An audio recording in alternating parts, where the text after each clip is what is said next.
भवत हो. आचार या प्रकरणाची याआधी आपली 15 वचने झालेली आहेत. आज 16व्या वचनापासून आपण पुढे चिंतन करणार आहोत. आजचं वचन आहे कोमळ ज्ञानी विखो विघ्न. मागील वचन होतं विषयासाक्षी न ठाकावे.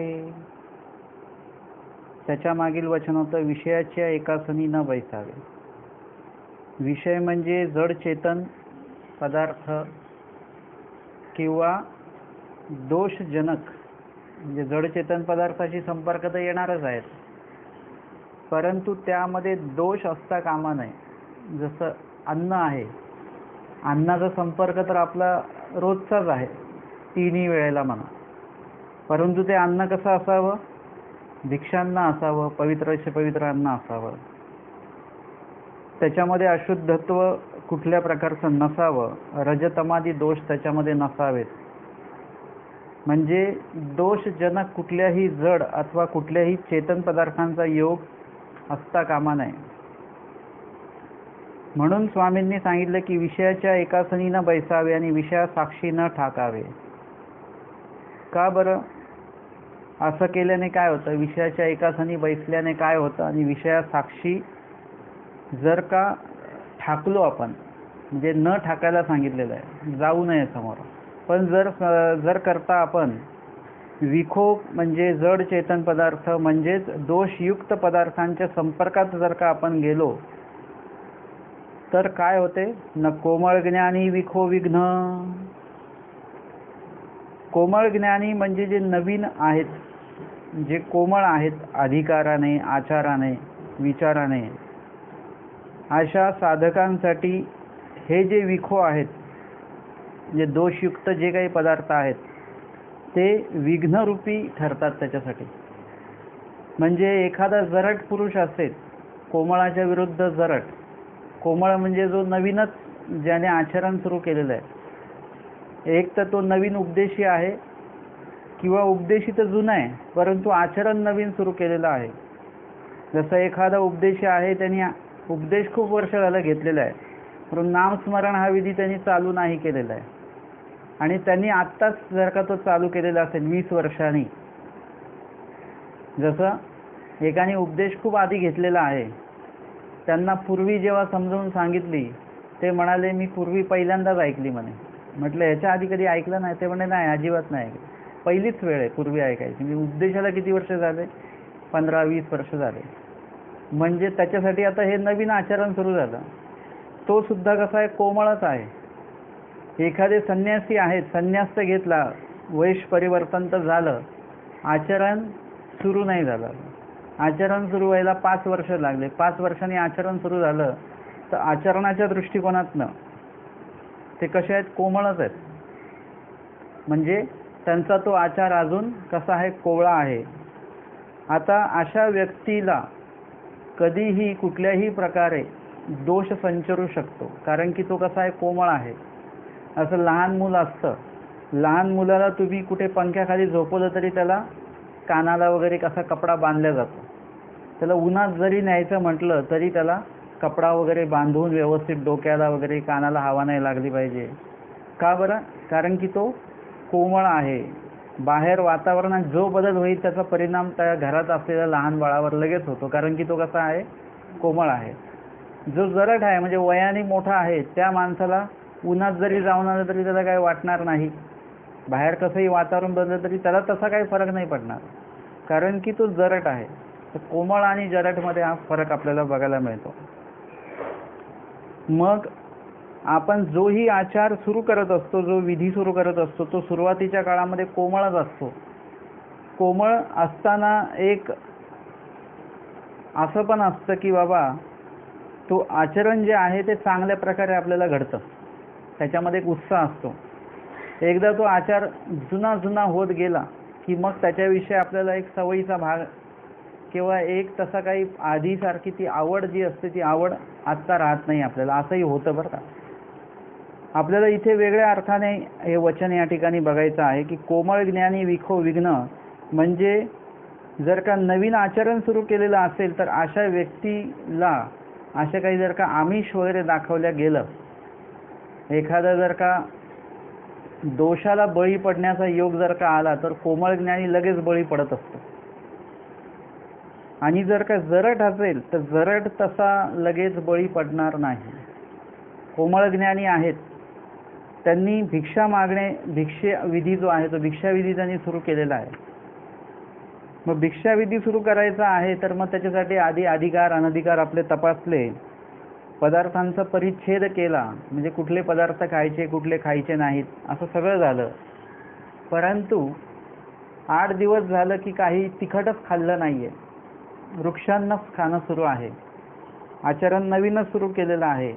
आणि एखाद्या ठिकाणी घरी जर का चांगलं काहीतरी चमचमीत जर का आलं तर कदाचित कोमळ असतील तर ते काय करतील, घेऊन घेतील, ते चुकतील एखाद्या वेळेस. एखादं स्मरण जर का विधी सुरू केलेला आहे आणि त्याच्यामध्ये जर का एखाद्या दिवशी अधिकच झोप येत असेल तर ते झोपून घेतील, कारण की कोमळ ज्ञान आहे, आता एकदम सुरुवातच आहे. मग येणारा दोष जरट जर का असेल तर त्याला येणारा दोष कळतो, काय दोष येऊ शकतो, काय दोष होऊ शकतं. म्हणजे जरट असतील, अधिक चर्येचं जरटत्व त्यांना जर का असेल त्यांच्याकडे, तर त्यांना माहिती आज जर का सण आहे तर आज भिक्षेला मिष्टान्न येणार, गोड अन्न येणार, चांगले पदार्थ येणार. मग त्यांना येणारा दोष माहिती आहे. दोष त्या ठिकाणी संचरत असताना सुद्धा त्यांच्या लक्षात येईल की इथे दोष संचरू शकतोय, इथे दोष घडू शकतो.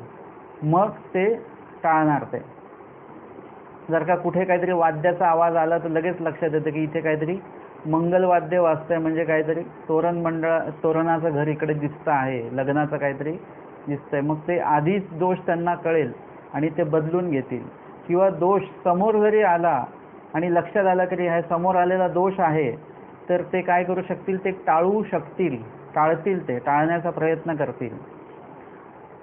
आणि एकदा जर का दोष संचरलेला असेल, मलिनत्व आलेला असेल तर ते सुद्धा जर व्यक्तीच्या ते लक्षात येऊन जातं. म्हणजे अनावधानाने जर का काय झालेलं असेल तर ते त्यांच्या लक्षात येतं आणि तो आपला दोष जो आहे ते विधी आचरणे करून उजळल्याचे संगे राहून ते आपली मलिनता जी आहे ते घालवू शकतात. हे जरट व्यक्तीच्या बाबतीमध्ये हे कार्य आपण बघितलं.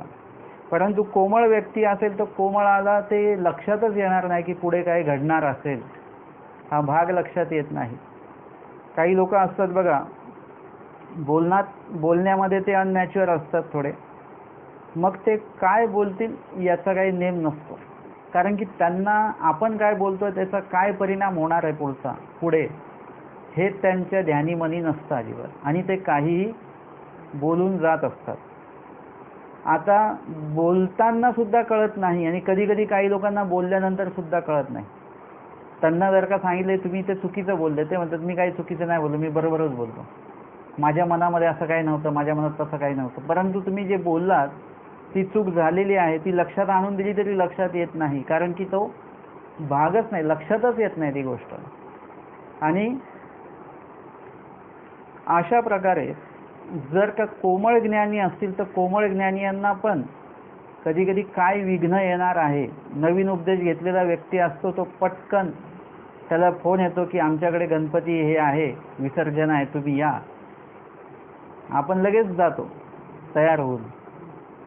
आणि जर का कोणी म्हटलं तिथे गेलं नव्हतं पाहिजे तुम्ही, नाही आम्ही काही प्रसाद वगैरे खाल्ला नाही तिकडे, फक्त गेलो नाही आलो, बस गेलो नाही आलो नाही. इथे जर रुद्रपुराला जायचं नुसतं उल्लेख केला तरी गोमटा लागतंय, तर तिथे नुसतं गणपतीला जायचं नुसता उल्लेख जरी केला तर काय गोमटा लागेल का ओपटा लागेल, दोषच लागेल ना तिथे.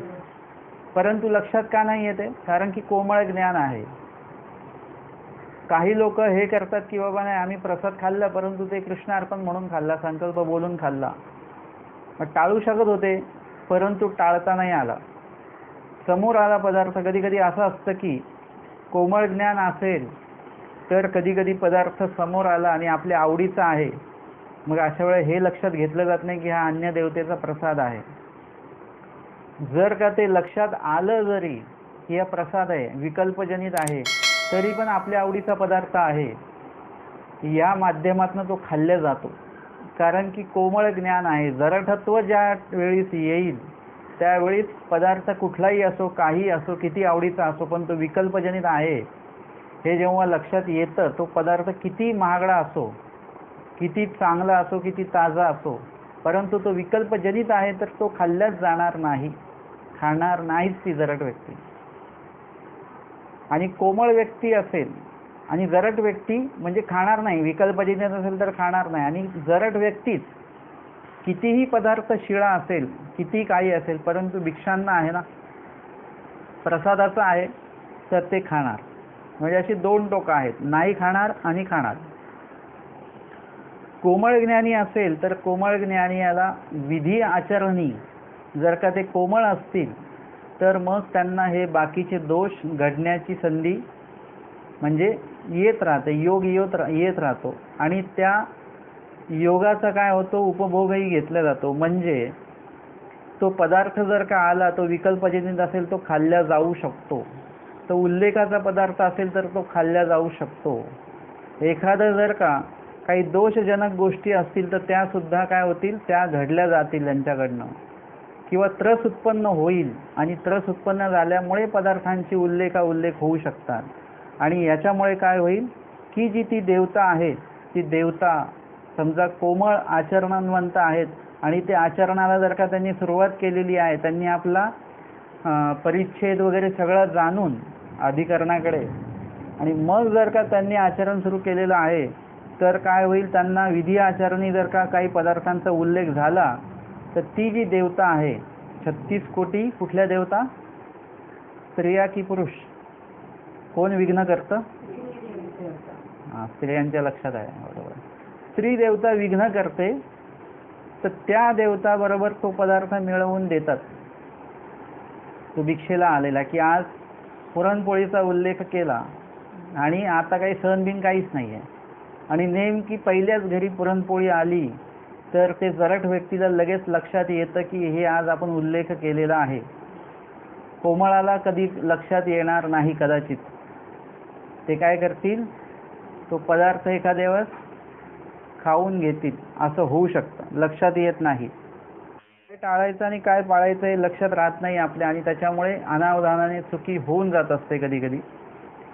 आणि मग जसं उपदेशांना वगैरे सांगितलेलं असतं की बाहेरून कुठूनही आलात तर हात सोळे करायचे, एक विशेष वंदन करायचं आणि मगच पाणी प्यायचं. नवीन नवीन काय होतं की बाबा सकाळी आपलं कुठूनही आले वगैरे की काय होतं, लगेच पाणी घेतलं जातं आणि ते पिलं जातं. उपदेशांना सांगितलं असतं पाणी गाळून घ्या, शोधणं असलं पाहिजे आपल्या घरामध्ये, गाळून पिलं पाहिजे. तर काय होतं की ते लक्षात राहत नाही, एकदमच पाणी पिलं जातं. कुठलंही पाणी घरातही आपण न गाळता पाणी पित असतो. त्यानंतर असे छोटे छोटे असे अनेक दोष आहेत की ज्याच्यामधनं आपल्याला टाळायला सांगितलेले आहेत त्या गोष्टी, त्याच्यातनं वाचायला सांगितलेलं आहे, परंतु ते आपल्या पटकन लक्षात येत नाही.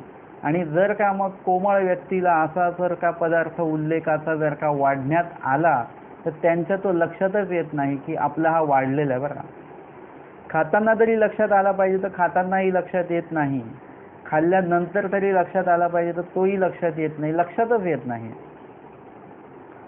तसं जरठाचं नाही आहे. जरठाला पदार्थ घेतानाच उल्लेखाचा पदार्थ वाढला जात असेल तर तो घेतानाच लक्षात येतो की हा पदार्थ उल्लेखाचा आहे.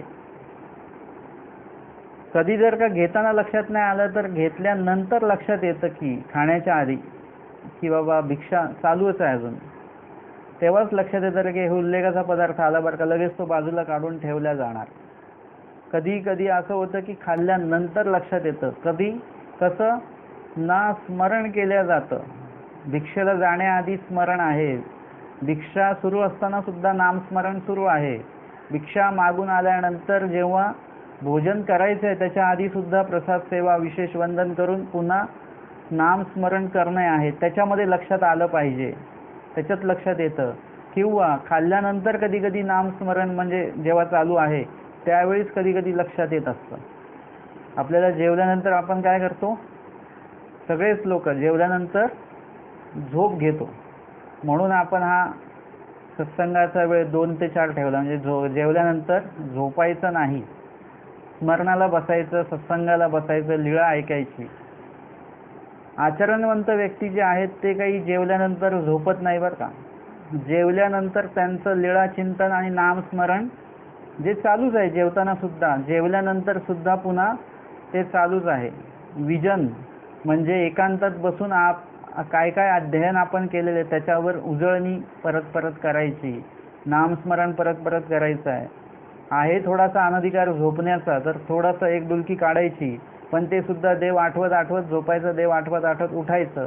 आणि ते पण अधिक ऐसपैस झोपायचं नाही 2-2, 3-3 तास दुपारचं. काही लोक दुपारी 2-2, 3-3 तास झोपतात. आयुर्वेदाने, सायन्सने सुद्धा सांगितलेलं आहे की जेवल्यानंतर दुपारी शक्यता झोपायचं नाही, आपल्या देहातली शुगर वाढते त्याच्यामुळे. तर थोडं तुम्हाला अनधिकार असेल तर 15-20 मिनटं तुम्ही डोळा वामकुक्षी जी आहे ती घेऊ शकता, परंतु अधिक वेळ नाही.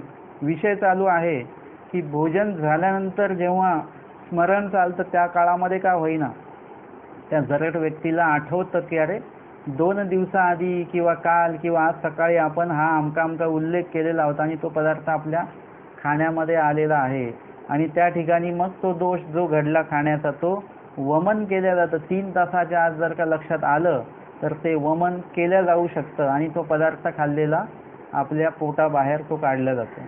तर अशा प्रकारे जरट व्यक्ती जो आहे तो जरट व्यक्ती ऐन कैन प्रकारे दोष घडू देत नाहीत. दोष घडला तरी त्याचं निरसन लगेचच्या लगेच.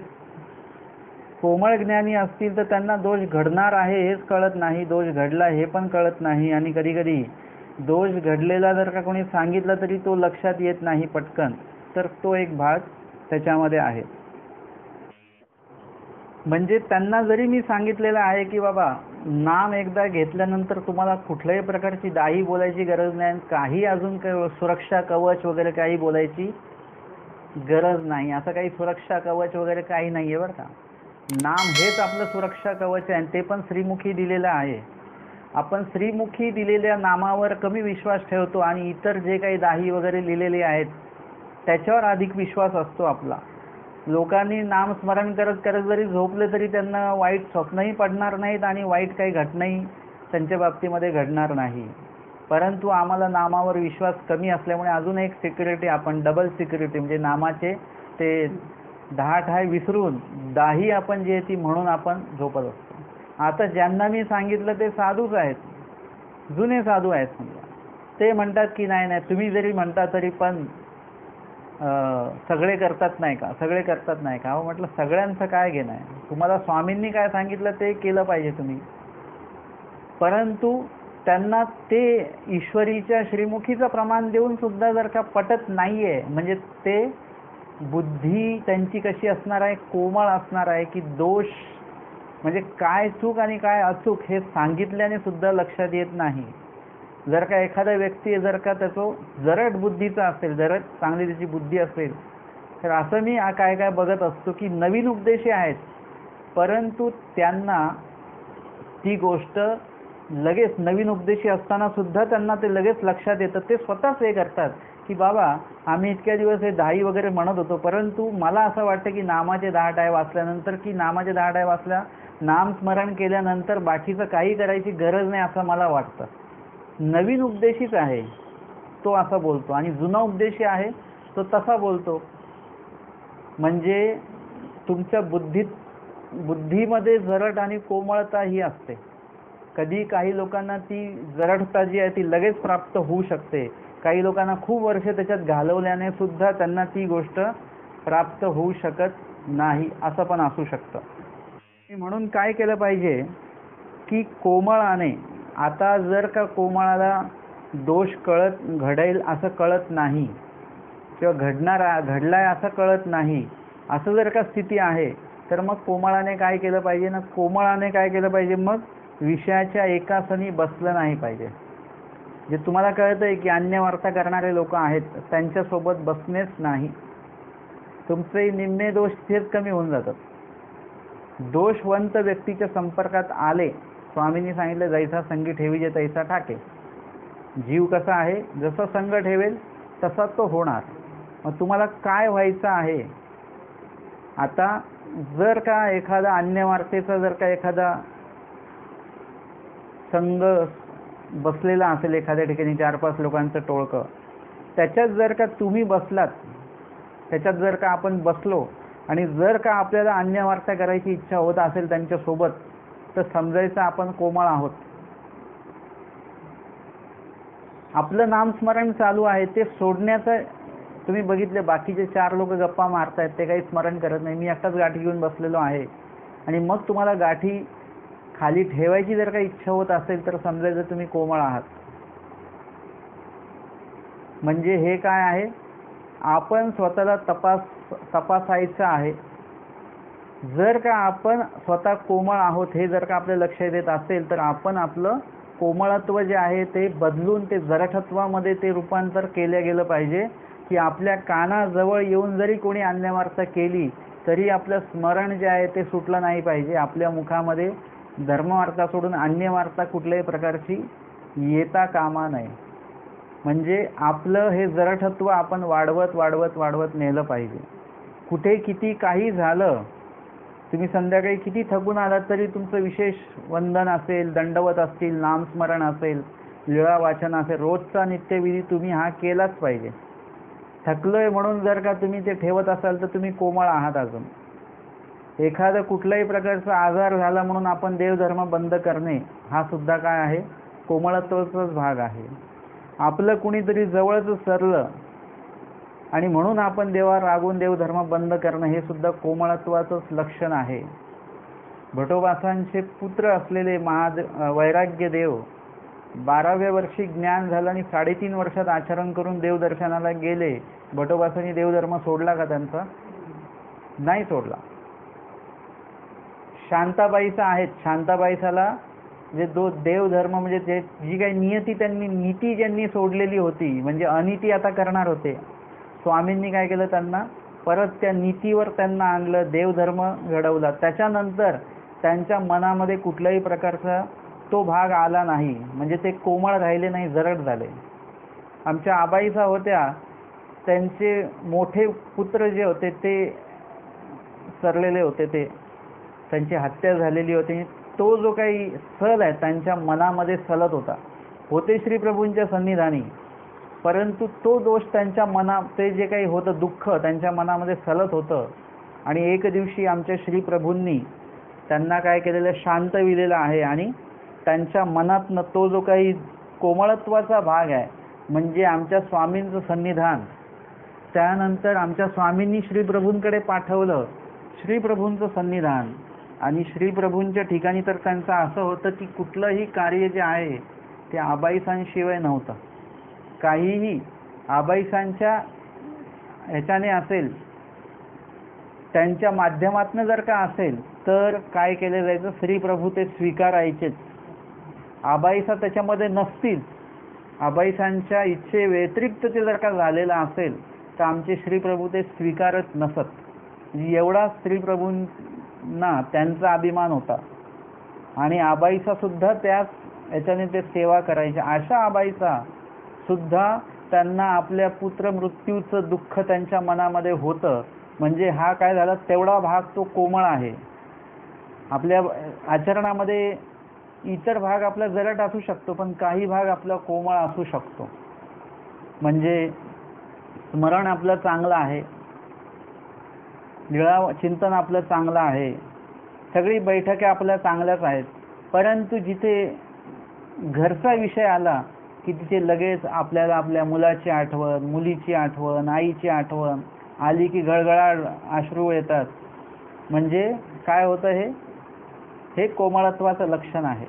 बाकीचा भाग जरट आहे, पण एक भाग जो आहे तो, तर कधी कधी असं असतं की खालचा जो भात आहे तो चांगला झालेला आहे, परंतु वरचा भाग काय असतो, भात कच्चा असतो. मग काय केलं जातं, वरून ताटली ठेवून त्याच्यावर गरम पाणी किंवा त्याच्यावर विस्तव ठेवलं जातं, म्हणजे वरचा भात शिजतो.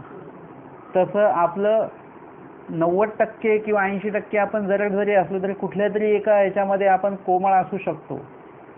आणि ज्या ठिकाणी परिवार हा विषय येतो त्या ठिकाणी लगेच आपण कोमळ होऊन जातो. मग तिथे देवधर्म आपण बाजूला ठेवत असतो, तिथे फक्त परिवारच आपल्याला आठवतो.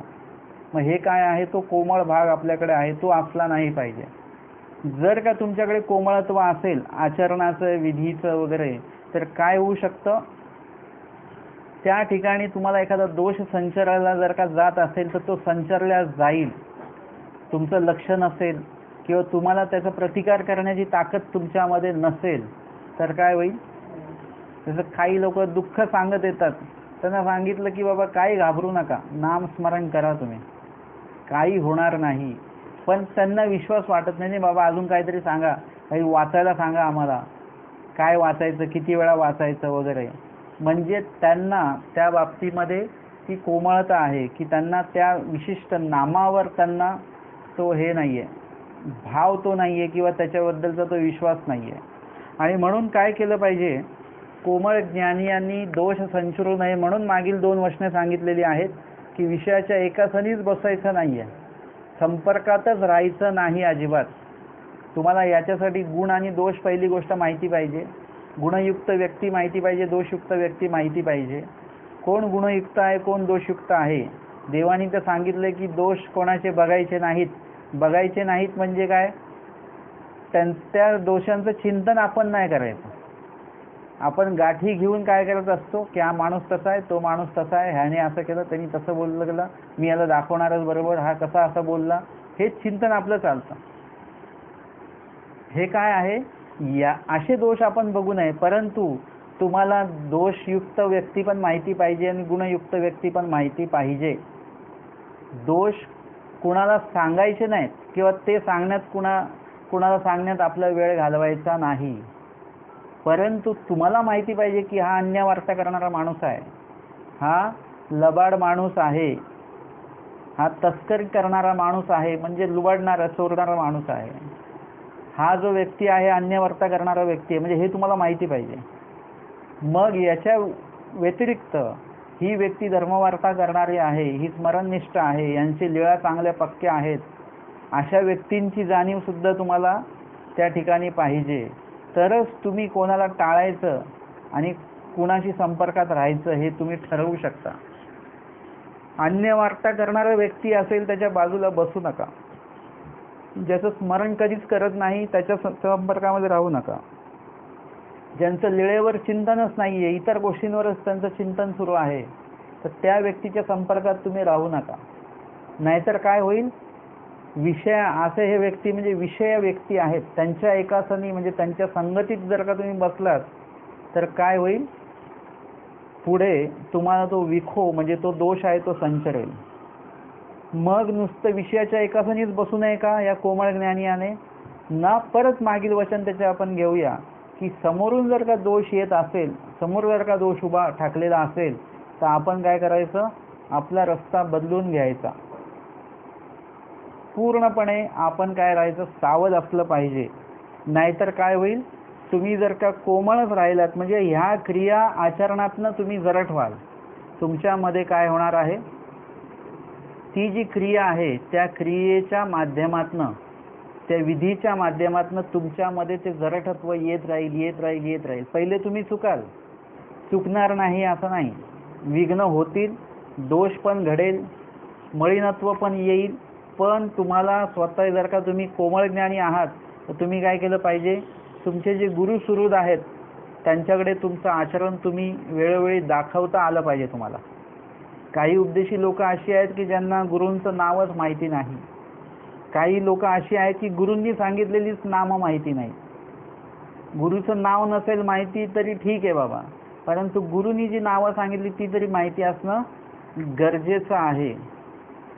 कुणीतरी गुरु सुहृद आपला असणं गरजेचं आहे. नाही उपदेश गुरु तुमचे उपस्थित तर काय केलं पाहिजे, जे ज्ञान गुरु असतील त्यांच्याकडे तरी गेलं पाहिजे, जे आचरण गुरु असतील त्यांच्याकडे गेलं पाहिजे आणि त्यांना तुमचं आचरण जे आहे ते तुम्ही दाखवता आलं पाहिजे. तुम्हाला की दाखवता आलं पाहिजे म्हणजे त्याचं प्रदर्शन नाही मांडायचं. तुम्ही त्यांना विचारू शकता की बाबा इतक्या वेळात आम्ही स्मरण करतो, इतक्या वेळात असं स्मरण करतो, अशा लीळा आठवतो, याच्यात काही चूक आहे का. वचन पाठांतर अशा पद्धतीने चालू आहे, लीळेचं चिंतन असं चालू आहे, या लीळेतनं असा अर्थ मी काढलेला आहे, हे चूक आहे की बरोबर आहे, हे अशा पद्धतीचं विचार विमर्श जो आहे तो श्री गुरुजींशी तुम्ही केला पाहिजे. मग ते तुमचे उपदेश दाते गुरु असोत किंवा नको असोत,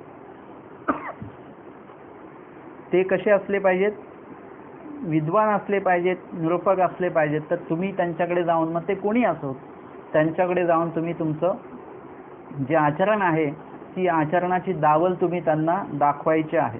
जर का अशी दावल आपण दाखवत गेलो तर काय होईल, ते श्री गुरुजी असतील जे निरीक्षक आहेत ते तुम्हाला तुमच्या आचरणातला एखादा दोष दाखवतील की असं नका करू, तसं नका करू, किंवा हां हे योग्य आहे, हे एकदम बरोबर आहे, हे तुम्हाला ते सांगत राहतील. कुणी म्हणेल की मी रोज एकच लीळा आठवतो,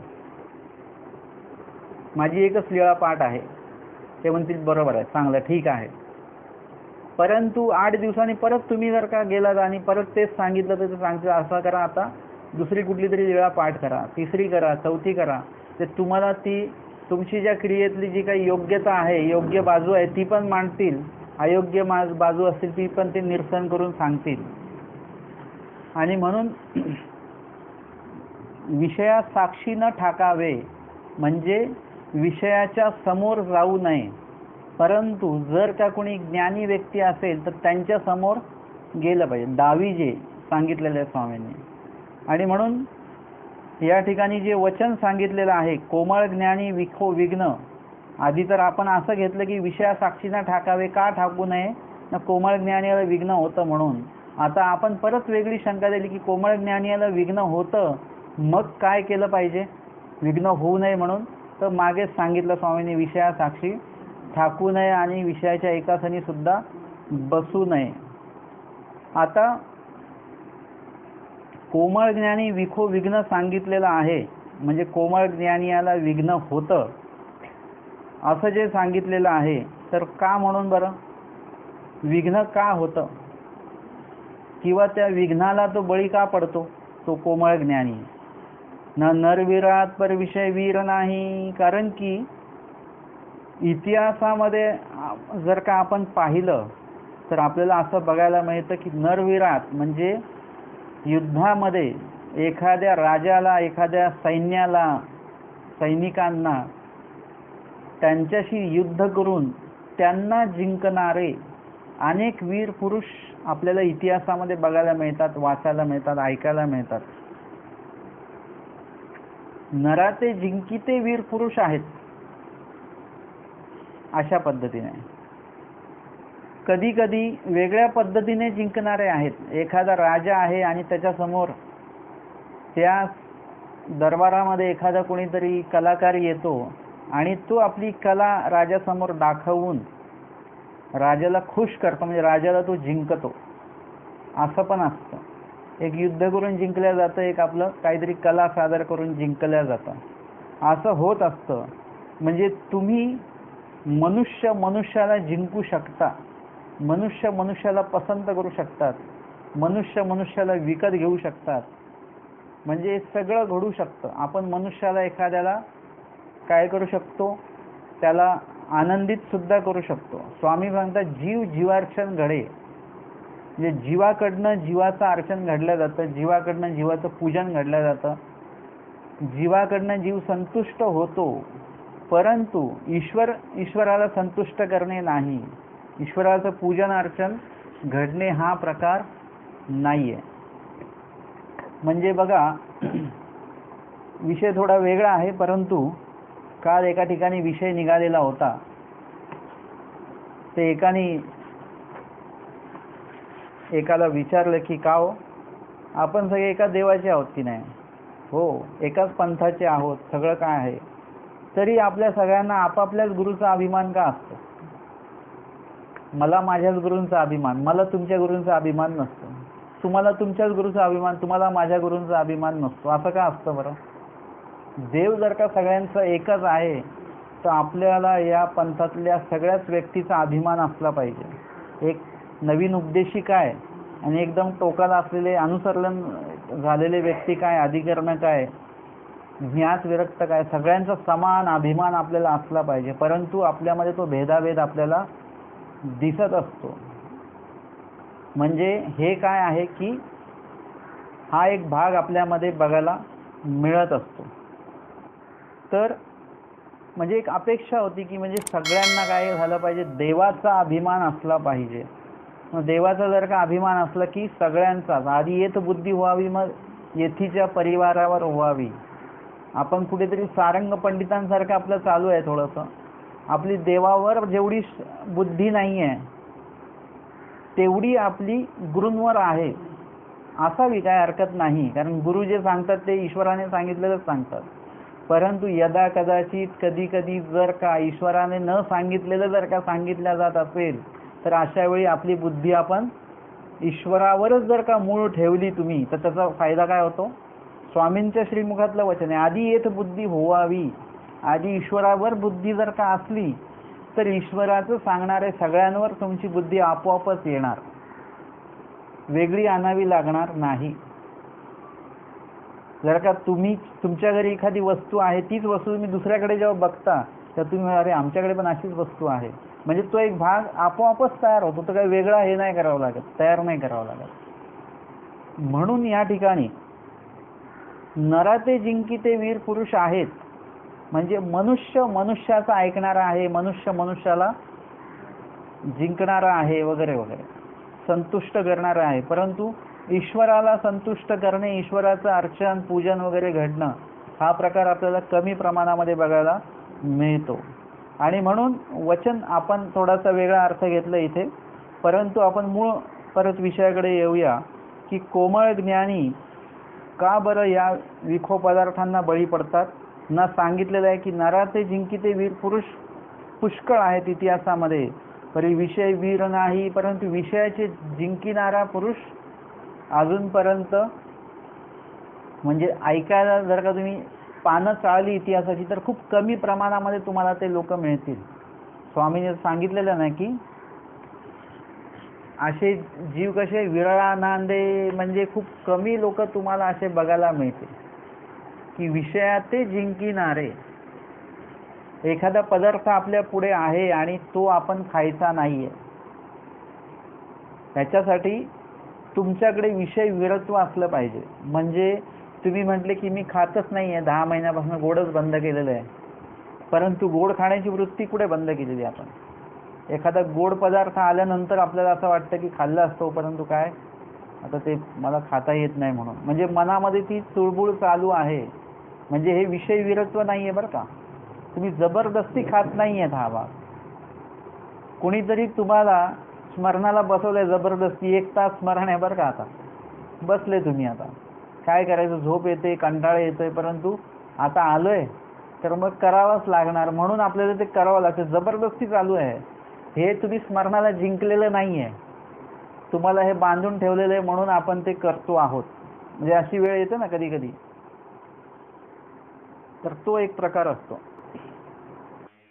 एखादा जर का भाग जर का समोर आला की आता तुम्ही नामस्मरण करणार की झोपणार, आपण म्हणू की नामस्मरण आता काय करू, तर जेवलेलो आहे तर थोडी एक झोप काढूया आणि मग उठून मग 1 तास 2 तास नामस्मरण करूया, म्हणजे ती गुंगी निघून जाईल.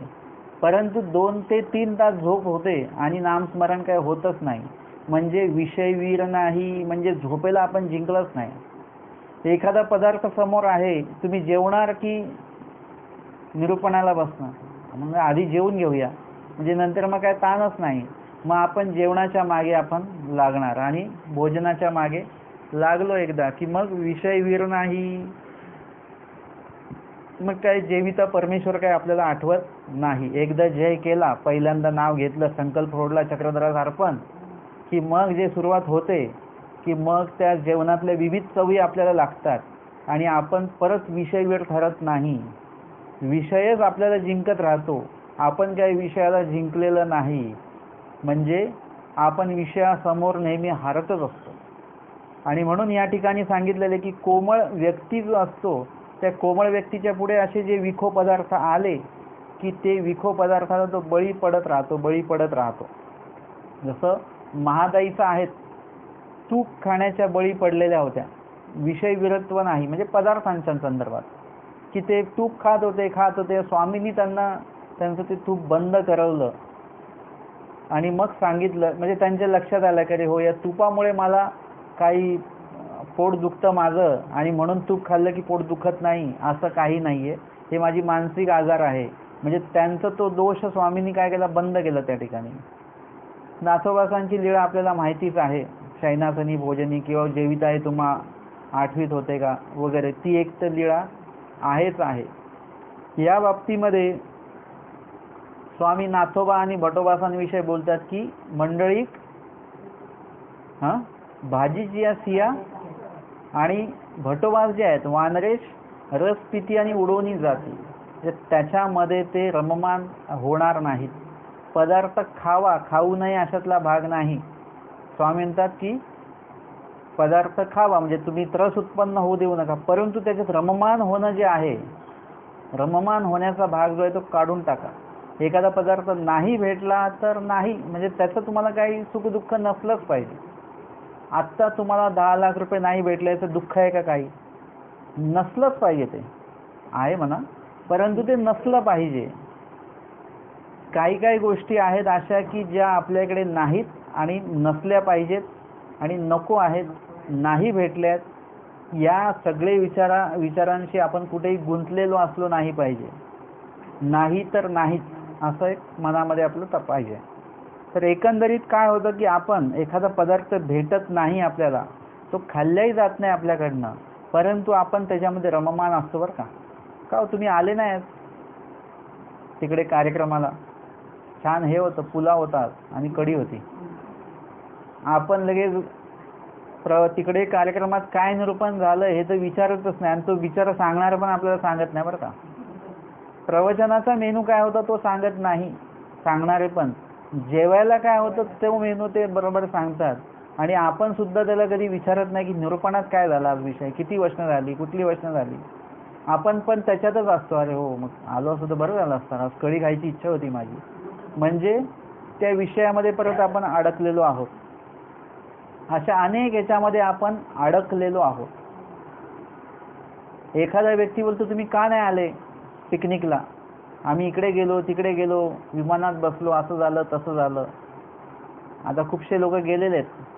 ते आले की आपल्याला सांगतात आम्ही इकडे गेलो तिकडे गेलो तिकडे गेलो, आणि तुम्ही नाही आलात, तुम्ही आले असते तर बरं झालं असतं असं तो सांगतो. आणि आपण त्याच्यात रममान होतो. गेलो असतो तर बरं, मला विमानात बसायला मिळालं असतं. आपल्या डोक्यात हे चालतं. परंतु तुम्ही तुमच्या डोक्यात काय चालवलं पाहिजे की बरं झालं मी नाही गेलो.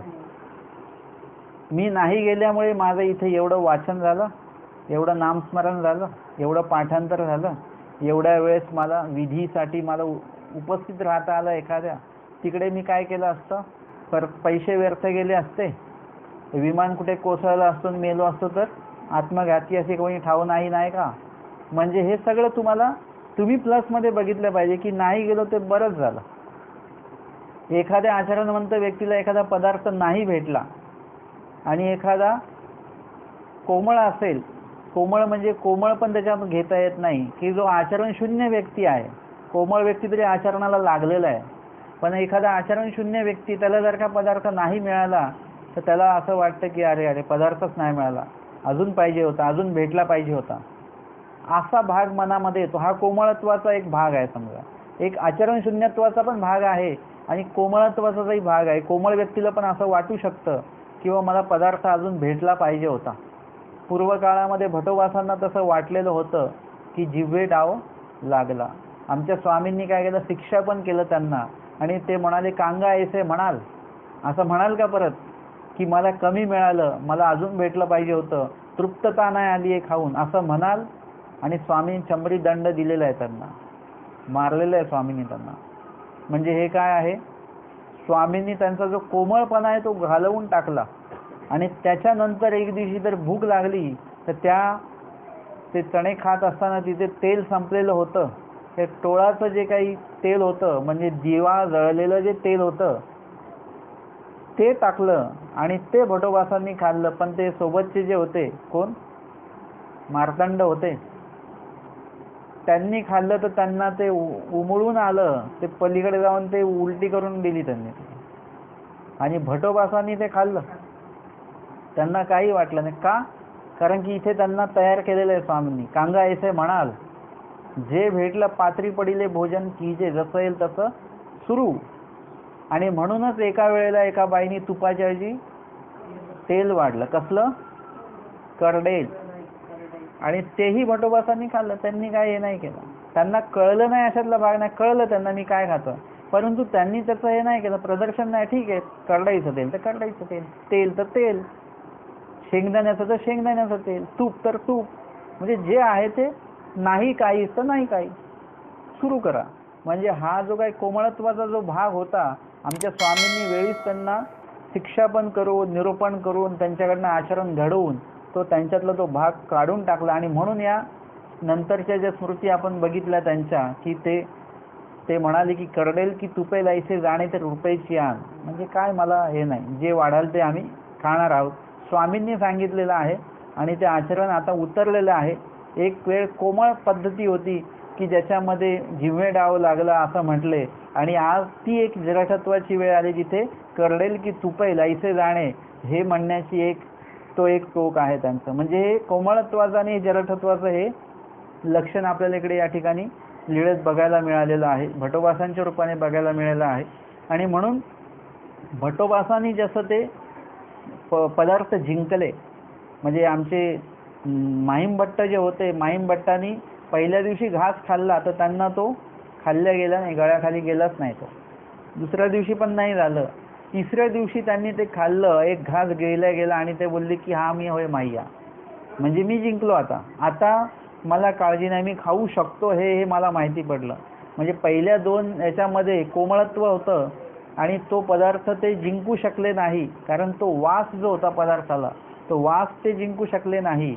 या शेवटच्या दिवसामध्ये ते काय झाले, विषयवीर झाले. म्हणजे त्या पदार्थाला ते जिंकू शकले, त्या वासाला ते जिंकू शकले आणि तो पदार्थ त्यांनी ग्रहण केलेला आहे. अशा प्रकारे आपल्याला विषयवीर हे आपल्याला सामान्यत्वे बघायला मिळत नाही. आता आपल्याला विषयवीरत्व जे आहे ते इतर लोकांमध्ये बघायचं नाहीये बरं का. लीळेच्या माध्यमातून आपण बघितलं, परंतु एरवी तुम्ही बघत फिरायचं नाही बरं का, कोण कोण विषयवीर आहेत. तुम्ही पंक्तीत बघत सुटाल नाही तर हे विषयवीर नाहीत बरं का, हे विषयवीर नाहीत. म्हणजे हे जड चेतन पदार्थ, जरी एखादा पदार्थ यांना दिला तरी हे टाळत नाहीत, खातात. हे आपल्याला कोणाला बघायचं, स्वतःला बघायचं आहे की आपण विषयवीर आहोत का. एखादा पदार्थ आपल्यासमोर खायला ठेवला तर तो आपण टाळतोय की तो खातोय, आपल्याला टाळता आला पाहिजे. देवाने सांगितलं मिष्टान्न खायचं नाही. निरसे विरसे अन्न, कोणीतरी विचारलं की हे फोडणीचा भात खाल का, कधीचा आहे, कालचा, नको, मग शिळं नको मला. भाकरी कधी शिळी आहे, नको मला. कोरके बनवलेले आहेत मार्गात, नको मला, मला ताजंच लागतं, मला ताजंच लागतं.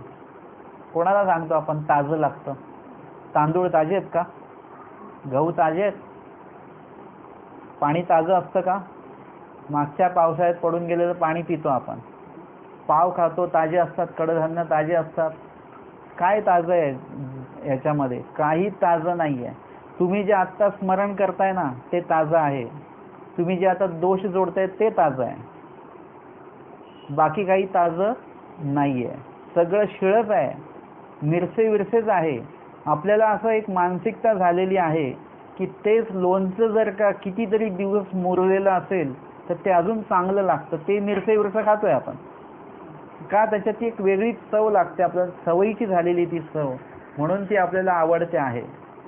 खूप वेळ आपण दही विरजन करून ठेवलं तिकडे, मग ते शिळं असलेलं ते आपण खातो आहोत, म्हणजे ते चांगलं वाटतं. एकंदरीत काय आहे की देवाने सांगितलेले निरसे विरसे त्याकडे आपण लक्ष देत नाही. ते खाताना आपल्याला त्रास होतो, परंतु आपण आपल्या पद्धतीने जे निरसे विरसे गोष्टी ज्या बनवलेल्या आहेत ते खाताना आपल्याला कुठेही त्रास होत नाही, उलट आपल्याला उत्साह वाटतो. त्याचा त्रास कोणाला होतो माहिती आहे का? आपण जे निरसे विरसे करून खातो ना त्याचा त्रास होतो देहाला. आणि देवाने जे सांगितलं निरसे विरसे ते जर का तुम्ही खाल्लं तर त्याचा लाभ होतो जीवाला. असा तो एक फरक आहे. आणि म्हणून आपण काय केलं पाहिजे, ईश्वराने जे निरसे विरसे अन्न खायला सांगितलेलं आहे तर ते कुठेतरी जिंकता आलं पाहिजे आपल्याला. आम्ही संवत्सरला जेव्हा होतो तेव्हा एखादं कडधान्याची जर का काही भाजी असेल, चवळी बिवळी म्हणा, तर ते एक दुपारी ती भाजी आम्हाला यायची, पातळ भाजी. आम्ही काय करायचं, आपलं काला वगैरे करायचं, पाणी पाणी घ्यायचं, चवळी खायची नाही, घट्ट कोणी घ्यायला तयार नाही. संध्याकाळी परत चवळीचीच भाजी यायची, एक भाजी 3 टाइम यायची. मग संध्याकाळी परत चवळीची भाजी, परत पाणी घेतलं जायचं, चवळी तशीच. उन्हाळ्याचे दिवस असेल तर ती चवळी विटायची, खराब व्हायची. उद्या सकाळी काय केलं जायचं की ते पिठामध्ये मळून, ती विटलेली चवळी पिठामध्ये मळून त्याचे धपाटे बनवून यायचे. आम्ही ते धपाटे खायचो. म्हणजे भाकरी नंतर खायचं, धपाटे आधी. खाताना कळायचं की हे विटलेले आहेत, आंबट लागत आहेत, परंतु काय माहिती नाही, धपाटे पहिले संपायचे, भाकरी नंतर संपायचे. त्याच्यावरून भांडणं म्हणजे ओढाताण त्या ह्याची, धपाट्याची.